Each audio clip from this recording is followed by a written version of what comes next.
నెల్లూరు జిల్లా రాపూర్ మద్దల మడుగులోని తెలుగు గంగ అతిథి గృహంలో వెంకటగిరి బీజేపీ ఇన్ఛార్జి ఎస్ఎస్ఆర్ నాయుడు ఆధ్వర్యంలో రాపూర్ మండల భారతీయ జనతా పార్టీ బీజేపీ సంస్థాగత సమావేశం నిర్వహించారు. ఈ సందర్భంగా ఆయన మండలంలో పార్టీ సభ్యత్వ నమోదు, బూత్ కమిటీల ఏర్పాటు, భవిష్యత్తు కార్యాచరణపై నాయకులు, కార్యకర్తలకు దిశానిర్దేశం చేశారు.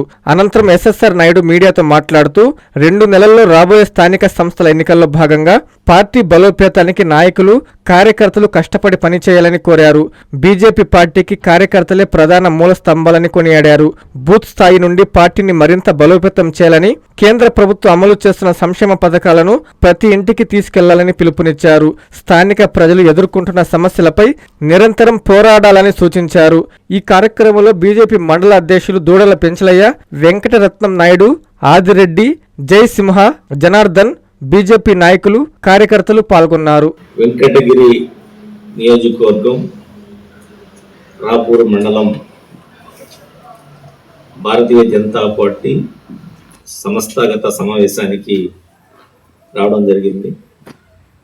ఈరోజు రాపూర్ మండలం ఉన్నటువంటి భారతీయ జనతా పార్టీ బిఎల్ఏ 2లు, శక్తి కేంద్ర ఇన్ఛార్జీలు, అదేవిధంగా క్రియాశీలక సభ్యులు, భారతీయ జనతా పార్టీ సీనియర్ నాయకులందరూ కూడా సమావేశానికి పిలవడం జరిగింది. ఈ సమావేశంలో చాలా ముఖ్యమైన విషయాలు చర్చించాల్సినటువంటి అవసరం ఉంది.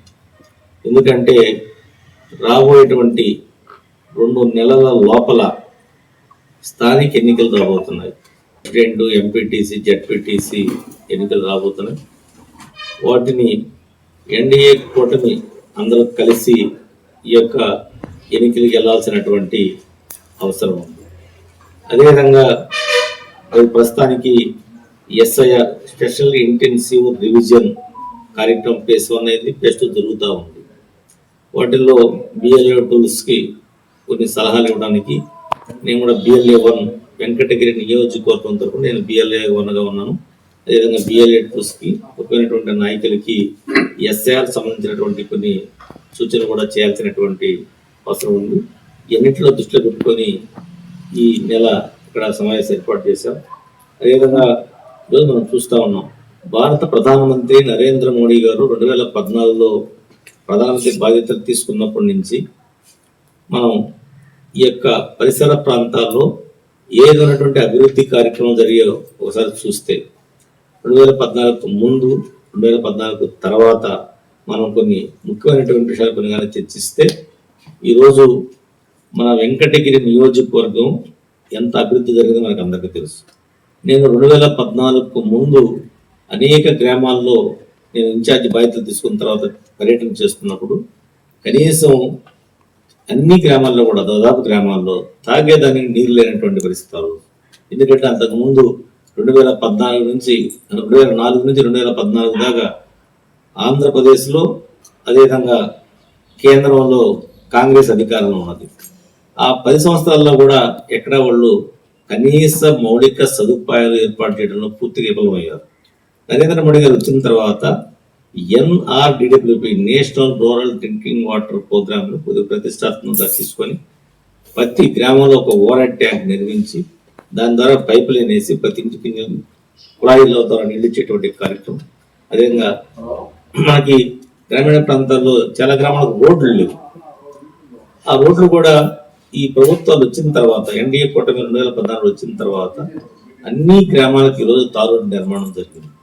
వాటిలో PMGSY కావచ్చు, అదేవిధంగా SC సప్లైన్ కావచ్చు, అప్గ్రేడేషన్ ఆఫ్ NRSGS అని, మైగ్రేషన్ ఆఫ్ NRSGS అని, నాబార్డ్ అని, అదేవిధంగా మిగిలిపోయినటువంటి రోడ్లన్నీ కూడా 2018 ఎండింగ్లో AIIB Asian infrastructure investment bank నిధులతో మన నియోజకవర్గంలో దాదాపు 33 రోడ్లు వచ్చాయి. దాదాపు ఇవన్నీ కూడా రోడ్లన్నీ పూర్తయినాయి. ఈరోజు ప్రతి గ్రామానికి తార్ రోడ్డు నిర్మాణం ఉంది. అదేవిధంగా గ్రామంలో CC రోడ్లు ఉన్నాయి. ఎవరికైతే ఇల్లు కావాలనో ప్రతి గ్రామంలో PMAY ప్రధానమంత్రి ఆవాస్ యోజన పథకం కింద అందించేటువంటి కార్యక్రమం కావచ్చు, అదేవిధంగా LED బల్బులు కావచ్చు, అదేవిధంగా చెరువు ఆధునీకరణ పనులు కావచ్చు, అదేవిధంగా మన ప్రధానమంత్రి గరీబ్ కళ్యాణ్ అన్న యోజన పథకం కింద 5 కేజీలు దీవించేటువంటి కార్యక్రమం కావచ్చు. అదేవిధంగా 2016 మే నెల 1వ తారీఖు నుంచి ప్రధానమంత్రి ఉజ్వల యోజన పథకం కింద ఎవరైతే పేద బడుగు బలహీన వర్గ ప్రజలు ఉన్నారో వాళ్ళందరూ కూడా ఉచితంగా cylinder, stove, regulator, pipe, lighter అన్ని ఫ్రీగా ఇచ్చేటువంటి కార్యక్రమం కావచ్చు. స్వచ్ఛ భారత్ అభియాన్ కార్యక్రమం కూడా మీకు అందరికి బాగా గుర్తుంటుంది. 2014 ఆగస్టు 15వ తారీఖున మన భారత ప్రధానమంత్రి నరేంద్ర మోడీ గారు ఎయిర్పోర్ట్ నుంచి మనకి ఈ స్వచ్ఛ భారత్ కార్యక్రమం గురించి తెలియజేశారు. నరేంద్ర మోడీ అని చెప్పి మనందరం కూడా గుర్తుంచుకోవాల్సినటువంటి అవసరం ఉంది. పట్టణం కావచ్చు, అదే రాపూర్ను కలుపుకుంటూ మనకి ఒక నేషనల్ హైవే వచ్చింది. అదేవిధంగా రైల్వే ట్రాక్ ఈరోజు మనం ఇప్పుడు అనుకోవాలి. గతంలో ఈ రోజు మన రాపూర్ గుండా ఒక రైల్వే లేన్ వెళ్తా ఉంది. సార్వత్రిక ఎన్నికలు కావచ్చు, ఈ ప్రాంతంలో భారతీయ జనతా పార్టీని ప్రతిష్టాత్మకంగా తీసుకొని ముందుకు తీసుకెళ్లాల్సినటువంటి అవసరం భారతీయ జనతా పార్టీ నాయకులపై ఉందని చెప్పి కూడా ఈ సందర్భంగా మనం తెలియజేస్తున్నాం. రాబోయేటువంటి ఏ ఎన్నికలు వచ్చినా ఎన్డీఏ కూటమి గెలిపించాల్సినటువంటి అవసరము మన గ్రామీణ ప్రాంత ప్రజలపైన, అదేవిధంగా మన వెంకటగిరి నియోజకవర్గ ప్రజలపైన ఉందని చెప్పి సందర్భంగా తెలియజేస్తా ఉన్నాం. వచ్చినప్పుడు కూడా ఈ పనిచేసేటువంటి పరిస్థితి లేదు.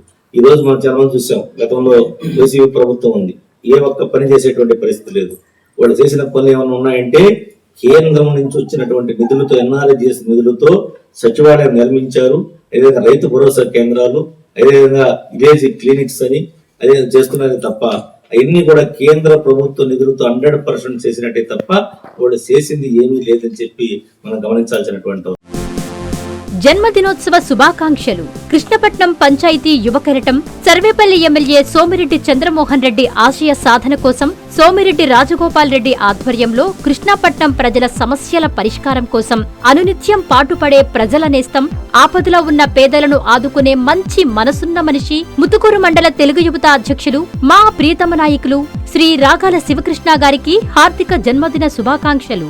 మీరు ఇటువంటి పుట్టినరోజులు మరెన్నో జరుపుకోవాలని, రాజకీయంగా మీరు ఎన్నో ఉన్నత పదవులు అలంకరించాలని మనస్ఫూర్తిగా కోరుకుంటూ మీ పురిణి మహేష్, గూడూరు పుట్టయ్య, కృష్ణతేజ, లేబూరు రాజా, వాకాటి నరేష్.